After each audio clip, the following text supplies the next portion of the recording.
hopefully everybody had a chance to hit the bathroom and grab more snacks. So I'd like to introduce Scott. He's actually the president of the Micro and our resident DSTAR expert, which means he probably likes and hates more than anybody else in the room, or something like that. And he also is the one that's doing a lot of demoing in the back for if you have more questions about DSTAR later on today. So Scott, take it away.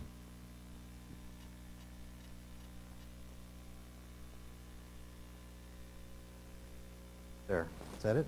Yeah, that sounds good. All right. There's too many buttons on this thing. It should just have on off. Well, I did a little talk about DSTAR last year, and I was kind of concerned about trying to do it again and what I should do different. And I thought, well, I'll start out and make sure everyone understands the basics of it, so because there's quite a few new faces. And then I'll start and do some new developments since we talked last year. And it turns out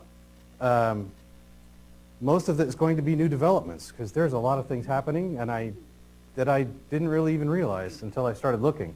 One page would lead me to another, to another, to another. So there's some pretty cool things. So we first start with DSTAR itself. It stands for Digital Smart Technologies for Amateur Radio. It was developed as a joint venture between the Japanese Amateur Radio League. It's an open specification. The JARL is kind of the gatekeeper of that specification. ICOM is the only current vendor in the United States producing radios, and Kenwood actually has one or two available in Japan.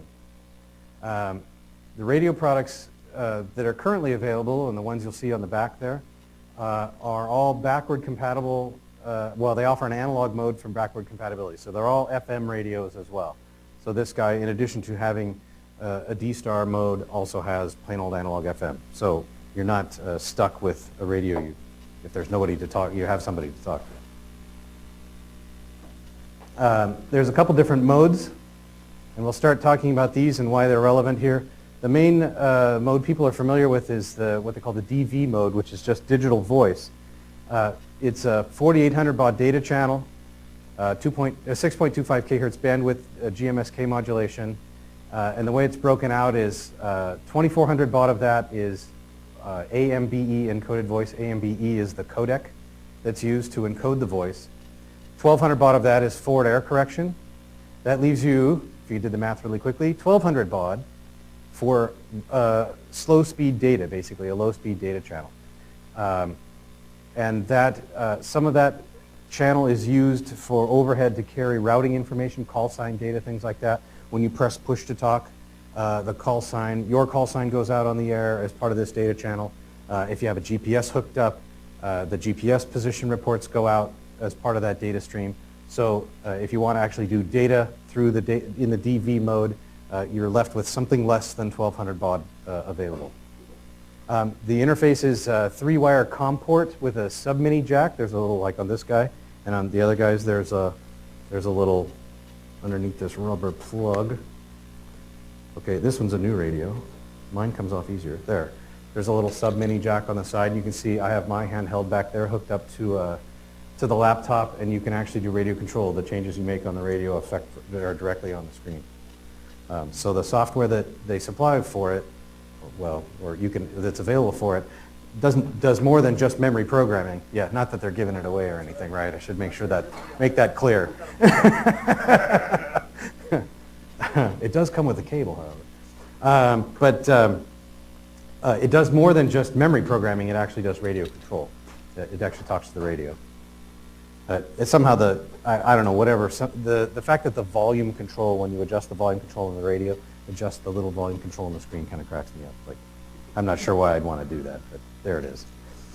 So the interface is very simple. They supply the cable. Of course, I built 2 of them myself just because I happen to have some extra serial cables around from a UPS, and I put sub-mini plugs on them. They're pretty straightforward. There's also a high-speed data mode that they call the DD mode that's only available at 1.2 gigs, 23 centimeters, primarily because it's 100 kHz bandwidth. But you get very high-speed data as a result. And the nice thing about that is it's actually connected up. The interface for that is plain old Ethernet. There's an Ethernet jack or plug actually on the back of the radio, and they give you a little coupler, and you can use that and plug your laptop into it. There's 2 laptops back there. I'm not sure if Art was having some difficulty with the Wi-Fi earlier.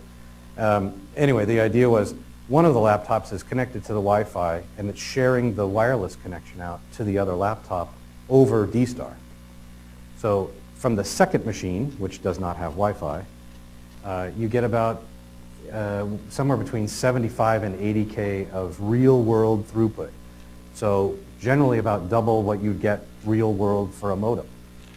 So it's about twice the speed of dial-up. And of course you can miles and miles. You get about, the radio does about 10 watts, and with Yagis and some other things you can make it go quite a ways. 1.2 gigs, obviously very line of sight, foliage, all those things have an effect, but it's a big signal, so it has to go somewhere big. So why use the digital voice mode? There's a couple reasons. Spectral efficiency, that's the same reason that all of the cell phones have gone. In fact, I think now legally there's no longer a requirement to even offer analog voice for cell phones anymore. It's all digital. The digital voice mode is 6.25 kHz bandwidth as opposed to the 15 to 20 kHz for FM. So you get twice as many repeaters in the same spectrum. Yeah, twice as many repeaters nobody's on. Isn't that what you're saying?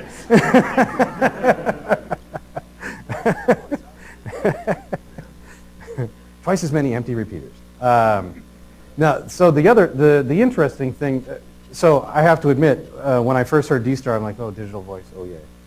And part of that is because there was no infrastructure. Initially, when the radios came out, they could talk to each other, and I'm thinking, well, that's great. But there's some kind of fun. You do have the ability to send data along with the voice. I mentioned call signs earlier, what they call DPRS position reports, which is the DSTAR, like APRS, it's the DSTAR version of APRS. The 2200 mobile back there has the DSTAR module actually includes the GPS receiver. It's all one unit. So it actually will send out its position reports automatically if you enable that feature. The IC92 back there has an optional GPS microphone. The GPS receiver is built into that. You can also send messages, and they can transmit along with that voice signal, unlike APRS where you have a dedicated channel that's just doing that position and message stuff. The other kind of fun thing is that voice QSOs are routable. So you can actually send a, there's a couple things you can program in. There's a my call, just like anybody that's done packet, First thing you have to do is go in there and set the my call setting to your call sign, right? That you have to do in the radio as well. So you put in your call sign. And normally, by default, your call sign in the radio is CQ, CQ, CQ. That tells it you want to talk to anybody. But I do have the ability to put in any other call sign I want. And when I press push to talk, if I put in a specific call sign, only that radio wakes up. So you have like a call sign squelch feature then. You also have the ability to run through a repeater, and the repeater could have a gateway. So there's a repeater 1 and repeater 2, and you can put in, you can specify a repeater that you want to repeat through, and you can literally come out anywhere you want. So if I wanted to talk from here to K5TIT in Dallas, I can just specify one of their nodes as my repeater 2, go in here, N7IH at ICOM here in Bellevue, if I wanted to, assuming I could hit it with the rubber duck, which is highly unlikely. But I could go in here and come out in Dallas and talk to whoever's there. Or I could just put in a call sign, specify N7IH in their gateway as my repeater that I want to go through, and it will find that person somewhere on the network, like making a cell phone call. As long as they've kerchunked some repeater somewhere that has a gateway access, it'll automatically connect me to their radio. So there's some, here's the routing stuff I mentioned this a little bit. So here's some call signs of users. Now the nice thing is, it's just call sign based. So unlike, we'll talk about this in a minute here, Echolink, where you have nodes, you have to memorize, you have to have some 5-digit node number, all that stuff, know where that is. These are call signs. So I can actually go here and talk to individual users, and I can go through these different repeaters. So here's the example of the my call field that's in the radio, N9JA, that would be Ray Novak at ICOM. N7IH, that's their, B is their 70 centimeter node, so I'm going in on 70 centimeters and going out the gateway, and I'm talking to N5MIJ in Texas, assuming he's in Texas. If he was in New York, it wouldn't really matter. It would talk to him in New York. The location of that end user is irrelevant. Yeah, there's a trust server on the internet that kind of keeps tabs on everybody. So I can just change, just by changing the URCall here, I'm still going through my gateway, my local gateway, and I can just change the call sign and talk to whoever I want. And interestingly enough, so in addition to having actual channel memories and all that stuff, you also have call sign memories as well that you can flip through. A little buddy list. Yeah. It can be monitored. It wouldn't be by default. Normally, you would only have the other radio talking to you that you're talking to, but it can certainly be monitored. It's still in like most amateur radio communications. But, most people wouldn't have their radios configured to do that. So, and the other fun thing, of course, is that I can relay messages, my GPS data, all that stuff. When I press push to talk, my call sign is going to appear on the radio of N5MIJ. So he'll know who's calling him, even if he missed my call sign. The volume might have been turned down or something. My call sign will be right on his screen. So there's this I found was kind of entertaining. Despite all the, I don't know how many people have tried to set up a TNC at all recently and recall the process to try and set up all the million parameters in a TNC. Well, these are all the parameters. There's 4 parameters here. There's my call, your call, and then the repeater that you're going through. And yet, despite that apparent simplicity, a couple people have created these really cool web pages, actually, that are DSTAR calculators that tells you how to program your radio. And you can pick, they're very nice, actually. They have this, you can pick the source repeater off the list and the destination repeater off the list, and it'll tell you how to program your radio and what frequency to tune to and all that stuff. There's 2 of them here. They're, the URLs are on the top of the page. This slide deck should be posted, where'd Kenny go? I assume soon. Soon. So yeah, by the time you get home, I would think, right, Kenny? There. This will be available on the internet, so on the microhams.com website. So yeah, anyway, I like the little, he just added these little graphics here just in the last week with the little people and the little boxes and stuff. It's kind of a nice illustration of how the system works. Anyway, there's another website here called DSTARUsersorg. This is an interesting site because it actually grabs data from the trust server and displays it. So anyone that uses the system will appear on this. And it's a good test site, so if you're using it and you're trying to go through a gateway, you should be able to kerchunk and show up on this list. And you can see here, there's quite a few different locations. Here's Folkestone, Kent, UK, right, Palm Springs, Charlotte, North Carolina, Shreveport, Louisiana, Frankfurt, Germany, Volcano, California, Grand Rapids, Michigan. Notice there's no Bellevue or Seattle on here, by the way. That's a little embarrassing. But you know, actually, I think there's, isn't there Sydney? Sydney might not be on, not Sydney, but Surrey. But they're usually on this list. They're pretty high on this list usually. I don't see the BC repeater, but they're on there quite often. Mount Diablo, California is a really good system. The other thing that's interesting here at the top, you'll notice it says 497 unique call signs heard in the last 24 hours. So these are people that are not just using DSTAR, but they're using DSTAR over the gateway, over the internet. So if you just talk on your local repeater, you don't appear on this list. These are 497, 500 people worldwide that have used that system in the last 24 hours. And there's there's a repeater directory up there. That's the other nice thing. I don't know, if on the left-hand side there was a nav bar and that had some other repeater information, things like that, all on that DSTARUsersorg website. So some of the obvious things are, why not just IRLP or Echolink? You don't have the call sign squelch with IRLP or Echolink. That's a feature that you get by having radios that know who they are. You can't call an individual user. You're basically, with the other 2 options, you're just linking repeater to repeater. Call sign routing is not automatic. If you want to talk to a node or if you want to talk to somebody that's in Texas, you have to know they're in Texas.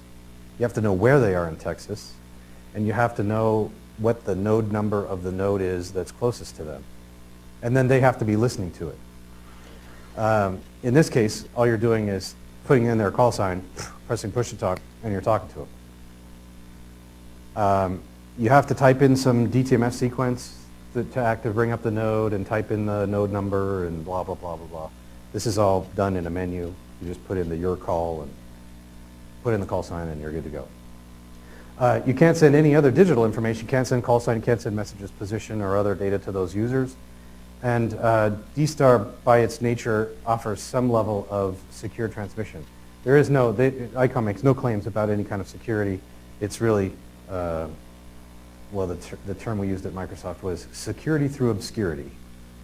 So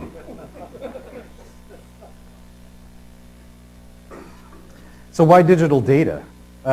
This is interesting because you can send DPRS position reports like APRS. And the nice thing is you don't have to, I have a very nice Kenwood D700 in my car and the dual VFO radio, and one VFO is used exclusively for APRS all the time. So I really have an APRS tracker, a very nice one, and a dual band radio, right, with a single VFO, because the other one is dedicated to that purpose. Yeah. Talking about security, if I put at the radio and I program in somebody else's call sign into the radio, when somebody calls that station, will it bring up both radios, his and mine? Yeah, so, well, I'm trying to figure out what the answer is. Yeah, so the question is if you have two radios with the same my call in them, I was going to say, if you're actually both on the same gateway, if somebody calls back to that call sign, let's say I were to put my call sign into two radios, as long as I'm on the same, if they're connected to the same repeater, well, so the trust server is only going to know about the last guy that transmitted. So that's going to be the gateway that it sends through. So it's going to say, oh, I heard that guy hanging off of N7IH in Bellevue last time. So it'll send out my call sign and the signal through that. And whatever radios, I haven't tried this, but theoretically, whatever radios have that my call set should both open up. So you should hear, if I have three radios all with the same call sign in them and they're all sitting there tuned to the same gateway, they should all open up at the same time. So, well, and it's a little difficult to test because we don't have a convenient gateway to us. So the only time I've ever used a gateway system is somewhere else, Atlanta last. So you do get to send those position reports like APRS, but you don't have to dedicate a VFO or a radio to it. You can transfer any type of data, text, photos, email, spreadsheets, whatever you want. The interface for the DV mode is this 3-wire COM port thing. So there's no fancy cable really or anything required. It's just a COM port interface. Or in the case of the DD mode, the high-speed mode, you just use an Ethernet port. And it's just TCP/IP, whatever you want. It's just a transparent, it's a wireless wire is basically the way it works. It's routable to anywhere, any radio in the system or the gateway to the internet. So if you have another machine that's hanging off of the local repeater or simplex, I mean, you can do this either simplex directly through a repeater or over the internet through the gateway. Anyway works. And of course you get 128K baud at 1.2 gigs. That's kind of no mean feat. There aren't too many ways to do that in amateur radio. And you know, when people get used to Wi-Fi and having, oh yeah, 54 megabits at home, blah, blah, blah, and you know, wireless N is right around the corner, and that's going to be whatever that, 108, whatever that is. It's like this 128K doesn't sound that impressive necessarily, but when you think about it, you can do that over miles, mobile, blah, blah, that's pretty cool. Plug and play, here's the other really cool part. There's no TNC. The system I have back there is laptop cable radio, done. There's nothing else to configure. No million wires, no, oh yeah, okay, so I got to go to a 6-pin mini DIN. Who wants to solder a 6-pin mini DIN? Raise their hand, right? There's none of that. Why not packet or Windlink? First off, routing in packet is problematic. You know, remember trying to send email messages through packet, you had to specify all the vias, this guy to that guy to that guy, to make sure you got it to some mailbox on the system on the other end. Packet protocols are unique to ham radio. It's not something you can just, well, whatever. They're not built into Windows, for example. They're not built into a Mac. They're just not there. In this case, the DSTAR is either the low-speed data is available through COM port, high-speed data is just TCP/IP. Plug it in and it works. Windlink is very cool. It's a great system, but it's only really designed to handle email. It's a store and forward email system. It doesn't do live data. It doesn't report. It can report positions, but again, as part of a intermittent connection with the system. Windlink is supported over DSTAR if you wanted to actually do, if you wanted to run Windlink through the high-speed data, for example, no problem. It's easy enough to do. Again, it's just like the internet. It's just an Ethernet connection. And of course, off-the-shelf solution, single-box solutions for 1200 baud, 4800 baud for the whole bandwidth, and 128K baud. So what do you need? Here's the little sales pitch. I'm going to say I don't actually work for ICOM. I do some consulting for them. So, but here are the different radios that you can get, and I believe all of these radios are in the back. V82 is a single-band handheld. There's a 70-centimeter handheld, a couple dual-band handhelds, 2-meter mobile that you saw earlier, 2 dual-band mobiles, and the ID1 is the high-speed device. And then now they actually have a complete line of controllers, repeaters, and controllers as well. So the whole infrastructure is actually available for these. Yeah.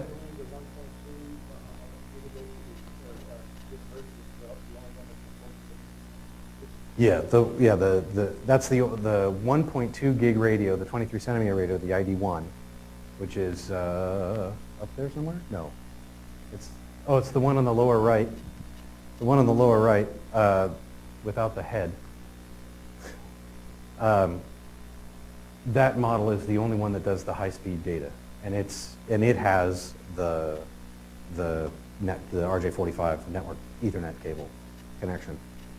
You don't need a repeater to do that. You can just go through. All of these are available. You can do any of this stuff simplex if you choose, or through a repeater, and a gateway. All 3 of those modes are supported by any of the radios. And the interesting thing about the ID1 is that because a lot of people would tend to operate it, well, and for me in particular, as a voice radio, it's not particularly interesting. I'm not sure exactly why I'd want to talk on this radio. I have other radios I can talk on, right? The virtue of this radio to me is the fact that it does high-speed data. You can configure it and then just detach the head.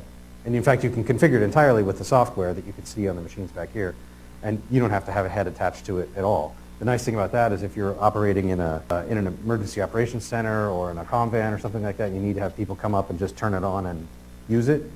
It'll work exactly that way because there's no buttons for them to press and mess it up.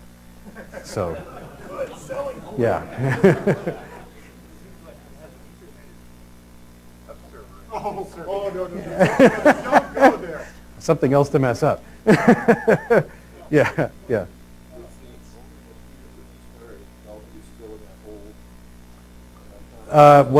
The only repeater, there are a couple of repeaters locally, right? The only one that's hooked to the gateway is the one at ICOM that's pretty much underground. The antennas are in the air, but it's in a hole, so yeah, they're subterranean, yeah. So it's not that this radio couldn't reach ICOM, but it just, if it was pretty much anywhere but where it is, like right there by 520, 405 in the crevice. So, you know, works fine for them. They put it on the air. They put it on the air so they can test, right? And it works great for that. They can test. I have actually used it from their parking lot. Works great in the parking lot. But yeah, the Federal Way guys have 2 meters and 70 centimeters on the air, but no gateway yet. We'll talk about that shortly, and why that is. Well, I'll get you off the hook. Yeah. That was my question. It's basically spectrum in the Pacific Northwest is controlled by a frequency coordination committee. How is DSTAR going to break into that system? Since DSTAR apparently has twice the spectrum capability, that is twice the efficiency. Is somebody going to make a breakthrough in that system? Jim's working on that right now. Well, Jim and I are working on that actually. Yeah, we are. We should probably actually do that. Yeah. Yeah. There's yeah. So as far as getting it coordinated in the Northwest, there is a 1.2 gig space, no problem. If you want to put up a 1.2 gig system, I'm sure you can get coordinated. In fact, I'm the band chair. So I can make sure that happens. And for 70 centimeters, it turns out there is some space. They're trying to make a DSTAR band near the bottom end of the band, around 440. So I was actually given to test with, I was given 2 frequencies. They said, here, try testing with these. So there is spectrum for a few people anyway, and the idea is hopefully we'll have, as systems go offline, they'll try to reshuffle, and the goal is to make something that looks like a DSTAR or narrowband subband.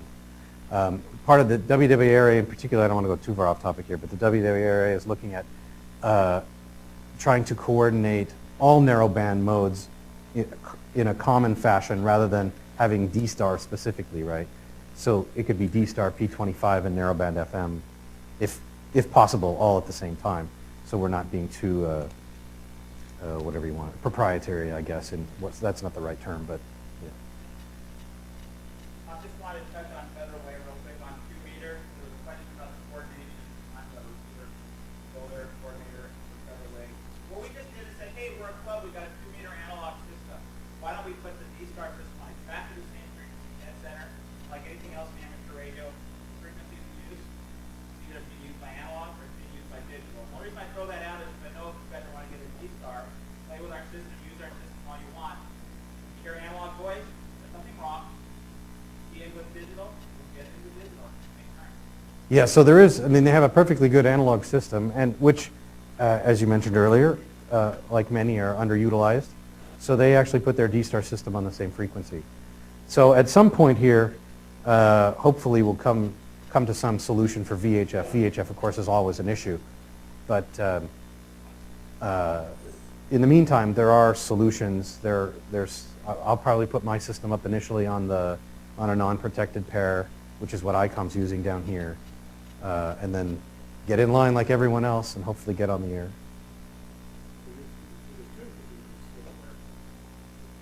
Right, right. But half as much space.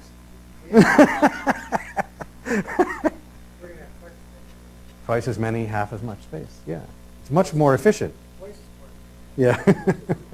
So one of the problems, of course, I don't know how long ago people have probably first heard about DSTAR. And initially there were only a couple DSTAR model radios out. There was no infrastructure available. It really wasn't until about 18 months ago that the repeater modules and the controllers became widely available, no backlog. So all of the infrastructure really that's existing now has all been installed really in that last 18 months, less than 2 years. So, and I don't know how many people, so I foolishly bought my repeater a year ago, and I believe Steve was the one who told me, I don't know why anybody would try to own a repeater themselves personally. It really should be done as part of a club. Of course, he told me that after I bought one. Because it's way too much work. And I kept thinking, oh, well, you know, I get the repeater, I get some cavities, and we put it on the air, right? That's not the way it works. So many of these systems are still sitting around. There are 4 systems. Federal Way guys have been by far the fastest. There's another system that's going in Bellevue. I understand there's one up in what is it, Camino Island somewhere? I don't know the owner of that one. I know the system exists, the hardware exists, somebody has it in their hands. And then I have one that I'm trying to put in South Snohomish County somewhere. So the infrastructure is available, hasn't been available very long, so virtually all this growth, all that stuff you saw on that DSTARUsers.org website has all happened very recently. So, of course, we're all hams. How much does it cost? So if you look at the V82, the U82, the 2 monoband handhelds, and the 2200, like the little 2-meter rig, they accept this UT118 digital voice module. It runs about $200 at HRO. I checked here just the other day. And if you compare that to Cantronics KPC3 Plus, which only does data, by the way, no voice, right? You can do APRS with it. You can do you can do packet with it. You're paying $189 for that. ID91, the difference there is actually between the 91A, which is the analog version, and the 91AD, it's only a $100 difference. So that's by far the lowest entry point into DSTAR is that this dual band handheld right here. So, of course, being a ham, this is the one I got. The ID800, 579, I believe, is the current retail. Of course, you know, there's always deals to be had at Hamfest and things. The ID1 retails for $999.99. That's the one that does FM voice, DSTAR DV mode, and the DD mode, which is the 128 kbaud data.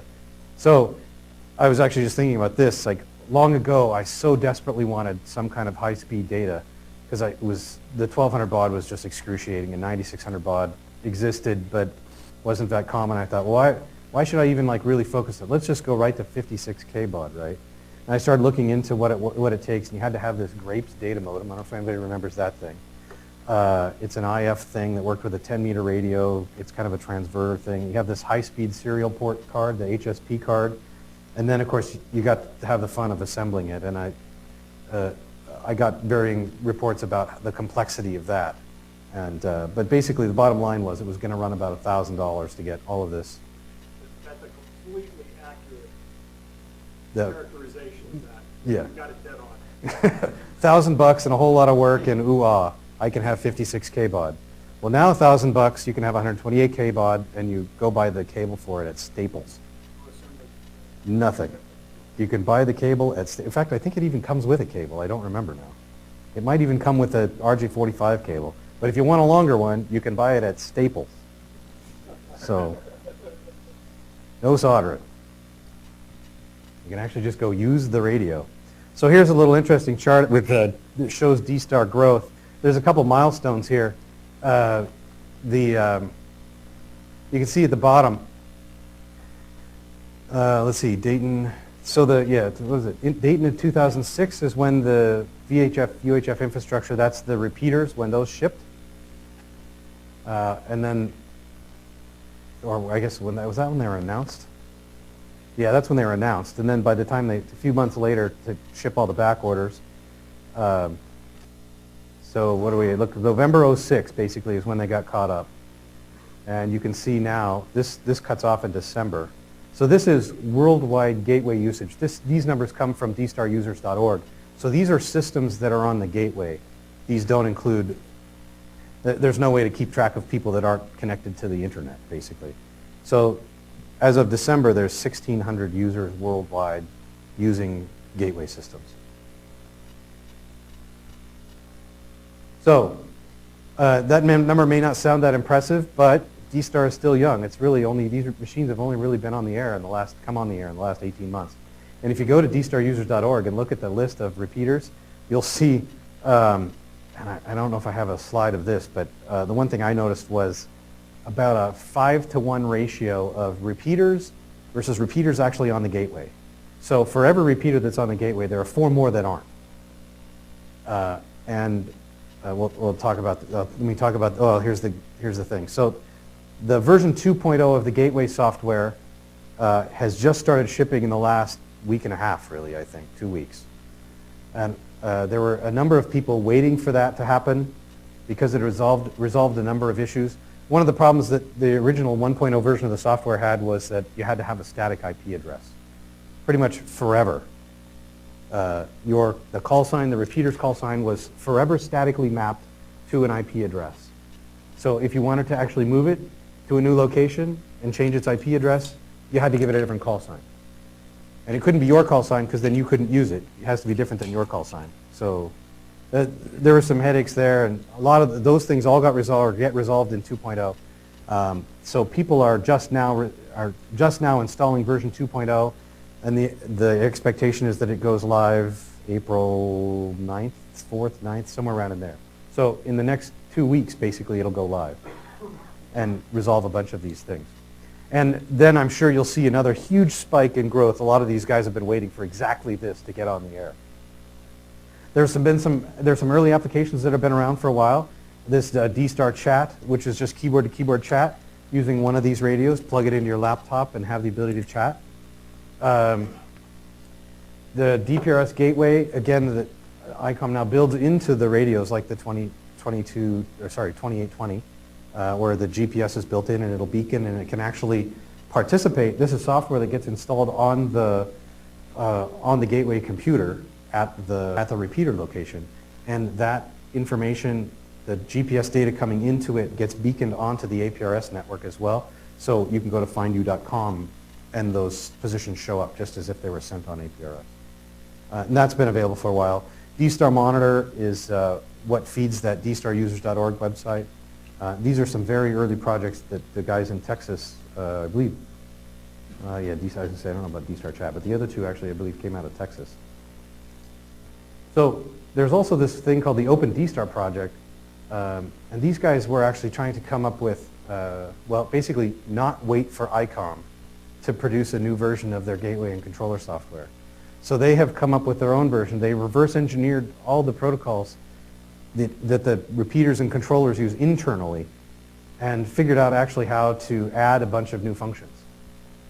And they have this thing called D+, for example, that adds a bunch of features that aren't currently available. There's an echo test. So one problem is a normal repeater, if you want to see if you can get into it, you just flip on the frequency and you kerchunk it, right? And then you hear the courtesy tone or at least a squelch tail. And well, DSTAR doesn't do that. There's no response at all. So these guys they've added an echo test so you can actually get a response back. The thing will actively reply to you that it heard your signal.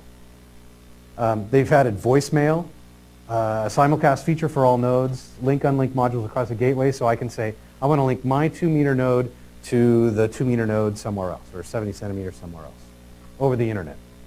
And I can play back from saved files. So you have the ability to do kind of canned messages or something like that if you choose. And a bunch more, far more esoteric things. There's a program called dplay that'll play this file. Again, it's a voice file and you can play it over the internet to a remote repeater. So if you wanted a kind of fun thing there is if you had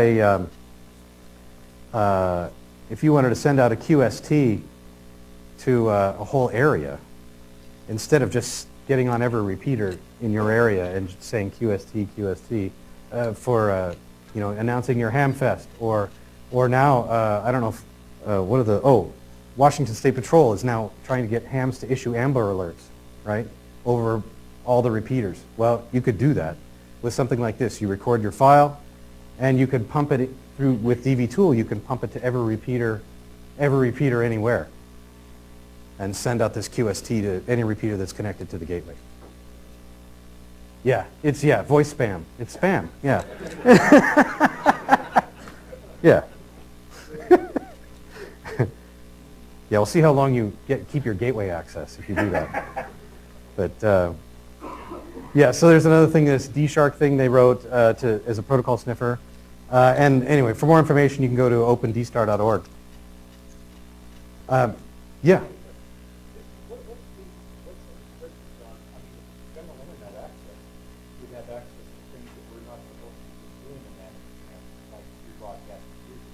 In other words, because it's using the Ethernet link portion of it, that style, you could be streaming data across, streaming music across, not really knowing what the other, in other words, you're just providing a link. You don't know what it is. Are you putting it? Well, but you do know what it is because you actually have to be, it connects, gateways can only connect with other gateways. So you're connecting to, it's just like any linked repeater system, right? But I'm linking specifically to another repeater system. So it has to come in on that repeater system. The internet's just being used as a pipe. But, which is true of any repeater operator has that same issue, right? Any end user could pipe in anything. That's not unique to a,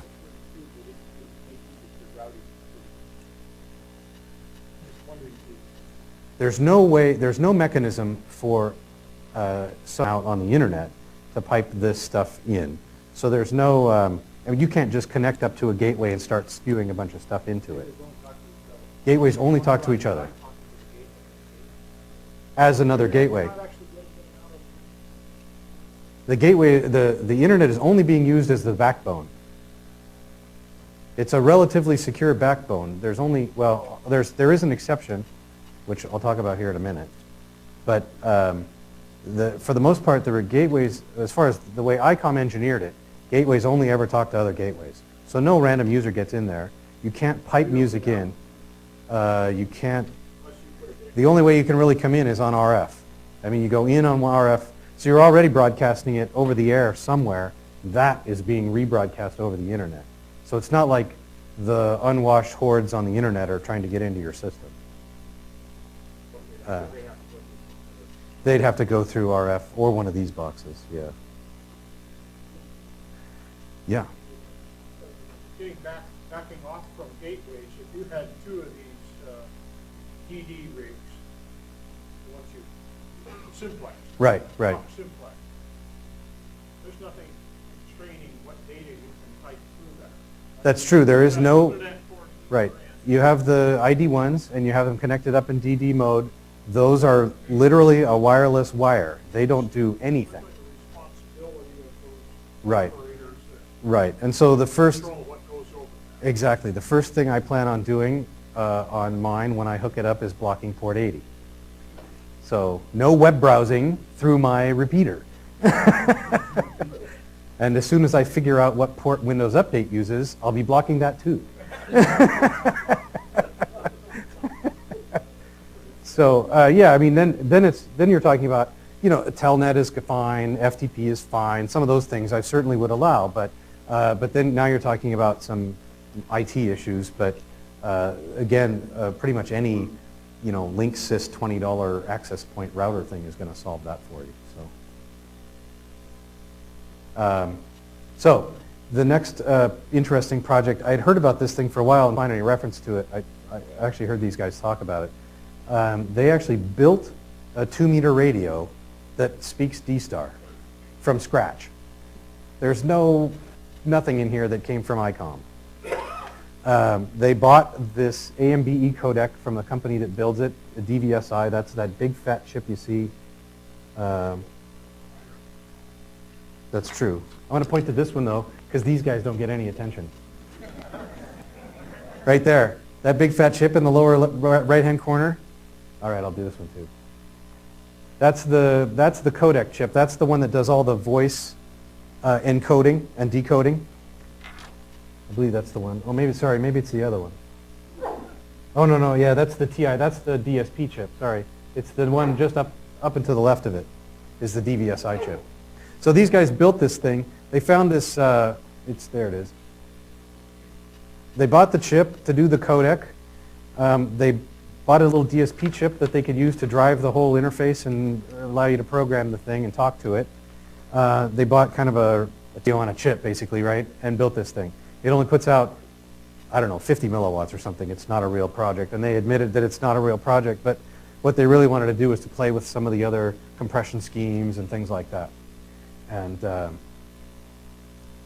anyway, it also let them, they learned a lot. These guys fed this information into the Open DSTAR project, and the one thing that they discovered is, as a radio, it's not particularly useful, but it does let you actually access the gateway and things like that. And out of that came 2 other projects, this being one of them. This is a prototype, so it doesn't have the cool dvDongle etched onto the face of it. But, and I think, do I have a picture of it here? There it is. Ta-da. Yeah, the dvDongle is one of the projects that came out of that. And this allows you to take your laptop or whatever PC and connect up to the DSTAR network. And they've figured out the protocol that goes over the internet. They reverse engineered that, and they can then encode the voice signal into the proper scheme, and they can send it to any gateway on the internet. So you can be remotely, so this is more like the Echolink kind of functionality, but more sophisticated because you have all the data and call sign and all that stuff. Great. Try again, because I completely Didn't catch it? Okay. no idea what. It took me a long time too, and I read, and I'll tell you the truth, if you go to hamradio.com, the HRO website, and read the description of it, I think it's kind of funny because if you didn't already know, I'm not sure you'd know after you read it either. But. Try again. So we're going to repeat it? Yes, yeah, so I'm trying to make sure I can, yeah, so here's the problem. Normally, if you want to talk from one user, if I wanted to talk from here to somebody in Dallas, I'm going to take, and I'm going to connect through the N7IH repeater, and it gateways from Bellevue to Texas, and I talk to the user down there. Now, what's happening in the radio is that my voice data stream is being encoded into this AMBE by this AMBE codec that happens to be built into here and the one in the radio, same chip. And it's being encapsulated and sent through the gateway over the internet. What these guys have done is they put that chip in here. This hooks to the PC, your PC. So they can actually create the same data stream that comes out of that repeater, the N7IH repeater, and it looks exactly the same. On the internet or on a radio? On the internet. You know, a radio required. So this actually lets you basically pretend that your laptop is a gateway, and you can then talk to any remote gateway over the internet without a radio. Well, not exactly, because you still have to have, there is access controls for users of the gateway system. So not just anyone can do this. You actually have to be approved. Your call sign has to be approved. So there is some access control. Someone actually has to enable your user to have gateway access. This guy's about $200 too. Yeah, and Echolink has a similar authentication system to figure out, to make sure you're authorized.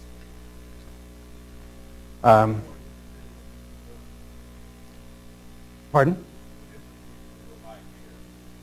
Yeah, right, because you still don't have any way to know for sure that the guy that bought this radio is licensed ham, right? You just assume that because they came in over RF, everything's okay. So the dvTool software is written in Java, so it works on Windows, Mac, and Linux, which is kind of interesting. That's the software that runs with this thing. It doesn't today, but they spent a lot of time getting these little things into production and spent less time on the software. And today the software is pretty crude, but they do have a nice API because they're really just hoping. I think their main focus was to get this device to market so that people could start playing with it and developing nice software implementations, unlike what they provided. So I shouldn't say that because whatever, but it's all very cool, but it's, at this point the software is pretty crude, and I think that's easy to fix after the fact, and I think they focused on the hardware, and they'll fix the rest later. So here's another gadget. I'm not even going to try and pronounce it. Satoshi Yasuda. He's taken the adapter that gets installed into some of the DSTAR, the other radios that makes them DSTAR radios, this UT118, and he built a little board around it. And the idea is that you can package this thing up and use it like a TNC for an FM analog radio and turn it into a DSTAR radio. So you can have a DSTAR radio out of any radio, not just an ICOM radio. That's the purpose of this thing. And the board will be available through the Japanese CQ magazine and German Funkamateur. So far those have been announced. I hope at some point somebody in the United States will have it, but hasn't been currently. Here's another little gadget that I thought was kind of interesting. One of the things that happened with APRS way back when is that, of course, the first time I ever saw APRS, there was virtually no infrastructure. So you could beacon and it would go nowhere. And even if you did beacon, only guys on RF could see it. So unless somebody else had an APRS system, and not just a tracker, they had to have a full system, they couldn't see anything. And of course the maps were bad, right? I mean, that APRS was that way for, many years. So I hooked it all up, I played with it, and I'm like, why would anyone want to use this? And then I turned it off. And then the maps got better, and then somebody came up with this whole iGate thing that let you take that data and beacon it out to the internet, and then anyone could look you up on the internet. And now suddenly, and they have very cool maps, and you can get hybrid satellite views, and very cool stuff, right? Well, DSTAR is kind of in the same situation with DPRS. There's no iGates. The repeaters will iGate for you, but if you don't have a repeater in your area, there's no iGate. And there's no digipeating, there's none of that. So what these guys have done is let you take your DSTAR compatible radio, feed the data stream into this TNC, and it can then hook to another radio and either beacon it back out over the APRS channel, or you can hook this to your PC and it becomes an iGate for DPRS without having the repeater infrastructure. And this is actually relatively inexpensive. This TNCX is actually kind of a cool device. And then this is a little daughter board that plugs into it.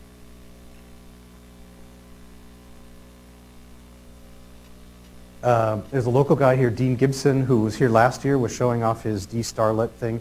He wrote a program called DSTARcom that lets you more easily handle CSV imports of all these ridiculous memory files that you have to have, or that you want to have, basically, with all of the DSTAR radio. So that's kind of a nice thing. It runs under Windows and Linux. And DSTARlet is actually, he wrote as a messaging platform to do end-user to end-user messaging to replace FNPAC that a lot of people use in EOCs and things like that. It's kind of a cool, and again, any one of these I could talk about for quite a while. He's got a kind of a cool diagram up on his website. DSTAR Comms just came out. The guy started coding this in February, I believe, and it already looks pretty cool. It does text chat. It'll do private messages, so you can have a chat channel, and I can say, oh, but I want to send this little side note to so-and-so in the chat channel, and it'll send them a message, and so you can have a chat with everyone or individual users. You can also email. You can have it has an email gateway, so that you can actually create an email message and send it through this, and it'll go through another system and out on the internet through this chat channel. So the possibility for this, and there's another one here I'll talk about in a minute called DRATS, which is written by a guy in Oregon, is the ability to have in an EOC. In Oregon, they're using it in their EOC. For kind of EOC to EOC communications for their emergency operations centers. They can set these things up and they can all communicate in this chat channel. They have the ability to send files, and then they're all sharing this common chat channel. And in this case, they can have little private messages between, so that not everybody has to look at all the traffic if it's going from point to point. Not everyone needs to know. You can target it that way. And if one location has internet access with email, anyone in the system could create an email message and go out through that location. Kind of a cool feature. DSTAR Switch lets you, let me think here, share your DSTAR connection. Since COM ports can't normally be shared on PCs, they hate that, in fact. DRATS, did anybody go? Who's here that day? So there's already features that aren't mentioned here. It basically is, again, designed for chats. But he has this nice feature that he calls QST Manager that lets you send out canned messages, but it also lets you send out a file as part of the chat channel over on a timed basis. You can also send command output. So he has his, he wrote a little program that goes and retrieves his weather data from his weather system and pumps it out every half an hour. So everyone participating in this chat can see live weather data coming from his thing. You could also have it parse a web page and get flood gauges or whatever other type of data and just pump it into the channel. Everybody sees what the flood levels are, whatever you can think of. This thing, you can just run a little program and have it pump it out to everyone on the channel. It'll do file transfers with adjustable size packets with compression to allow for a different quality of channels. It does forms, which I thought was very cool. They're XML-based forms, so you can create your own forms. Form and data gets transferred at the same time, so you don't have to worry about everybody having ICS 213 forms or whatever you want at each end of the channel. You create a form and you send it, they get the form and the data. They can print it, they can log it, whatever they want to do with it. They can dump it into an email message.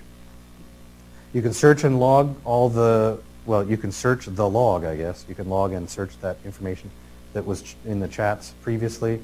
When somebody goes offline, it'll actually notify everyone that somebody's joined the chat and left the chat. And he wrote this in Python, so it also is multi-platform, Linux, Unix, Windows, Mac. And again, more information there. So, just kind of, in my mind, one of the things, when I first heard about DSTAR, I have to say, I kept thinking about it a lot like APRS. Like, oh, why would I want to do that? It's just digital voice. Well, it's not just digital voice anymore. You get a lot of information along with that. Call sign squelch, you get the emergency mode. There's an emergency mode in the radio. If I put my radio in emergency mode and press the push to talk, everyone within range of my signal, it automatically unlocks their squelch and turns up their volume so they can hear me. There's a bunch of, once the signal's digitized and you can send all kinds of, that's one of the other features. You get the high-speed data. By adding repeaters, you can extend that range, and you can do multiple access with the data mode, the DD mode. Is point-to-point simplex just between two machines. But if you want to talk to exchange data between 5 machines, you have to have a repeater. You can get that. The gateway version 2 is going to adds that automatic worldwide call sign routing, the DPRS to APRS gateway. You can have up to 10 linked voice channels in a conference. You can control access to that gateway. So this is the point where we kind of decide that so-and-so doesn't need to, they're not going to be on our gateway. They're going to be problematic. And we can control that. There's a cool little web form that people can apply for access to a gateway. It's DHCP, which helps a lot. There's multiple redundant trust servers, which there didn't used to be in the past. So if the trust server crashed, the whole network went away. Now that's not true anymore. And they... Are the trust servers owned and run by ICOM? No. They're run, I believe they're all run out of Texas. Oh, at least the old one was run out of Texas, and I don't know where there's support for multiple trust servers in the new version, which isn't live yet, so I don't know what the plans are for having the redundant trust servers, where they'll be or who will own them and all that. But, there's a new format on the trust server, which does, let's see.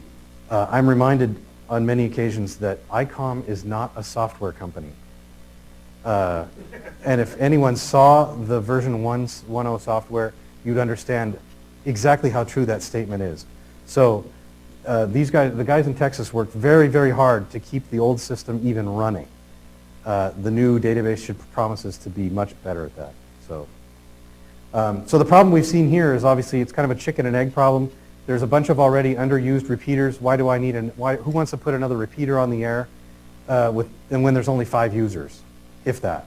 And of course, who wants to buy a radio if there's no repeaters, right? So in some areas, it's a little embarrassing to me to go to Georgia, for example, and see a couple guys in khakis, in all their camo gear, go over and buy some radios because they have repeaters. So all of this stuff makes sense to them. They can go play with it and try it, and then they go out and buy these radios and hear the Silicon Valley North, and there's nothing on the air here. So anyway.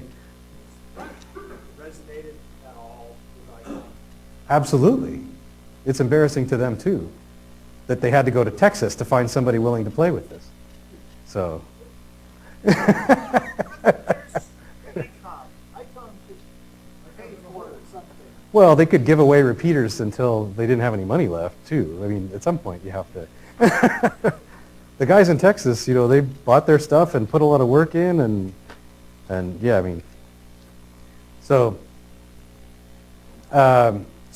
the Gateway 2.0 though I expect, and to be perfectly honest, I've actually been dragging my feet a little bit until I got version 2 because there are so many issues that were going to be hard to resolve if I didn't have some of these things fixed. And now I'm actually excited again to get this working. So it should be very soon. So, and there's some references that I talked about. Any other questions? In the back, Steve? Yeah, sorry, Dave. Yeah. Yeah, question. So ICOM repeater table, so it looks like mobile radios, especially maybe on your mobile, and maybe the repeater, and vice versa, where you're sending large amounts of data, like Hyperton, other big bulk transfers. Well, so the question is, that there any heat? The repeaters themselves are, if you actually open the lids up, you'll see what look like 2 mobile radios inside there. Mobile radios with a really big fan in the back. I don't know if you noticed that part. But, and there's actually quite a few changes too. They use high stability oscillators and some other things. So they're not just repackaged mobiles, but I haven't.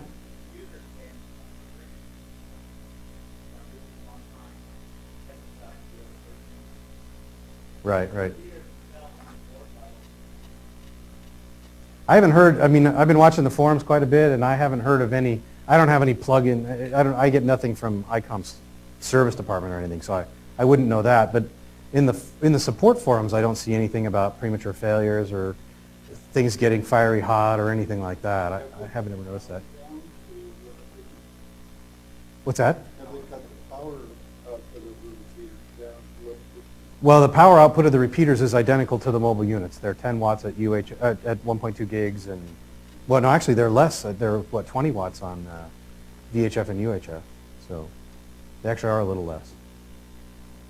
But, Bill? One of the things that like when we go to D-chat, the duty cycle is weighed out, so you can run 65 watts out of your mobile, and it doesn't get hot because your ratio of on time versus off time is dramatically reduced. Yeah, the duty cycle's less. Well, and the repeaters are lower power than the mobiles, so, and they have a big 4-inch fan in the back.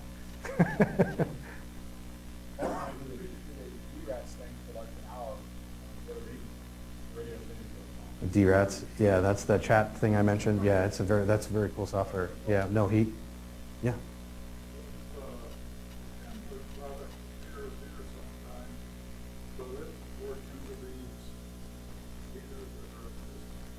Yes. Yeah, so the question is whether the Kenwood stuff, if it came ashore, if it would also work. So it turns out that DSTAR only defines the over-the-air protocol. It doesn't define any of the gateway communications in the back. So if Kenwood were to develop repeaters, there might be an issue with repeaters talking to other repeaters. But the radios themselves would intercommunicate no problem, because that part is part of that DSTAR protocol. That's part of the specification.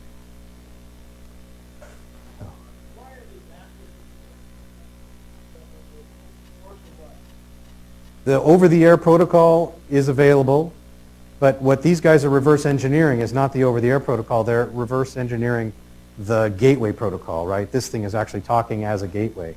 So that part is ICOM internal proprietary, and they've had to reverse engineer those features. So we're just going to take one more question. I'm sorry. We kind of have to get back on track. So who wants to be the last one? Jerry? Over there?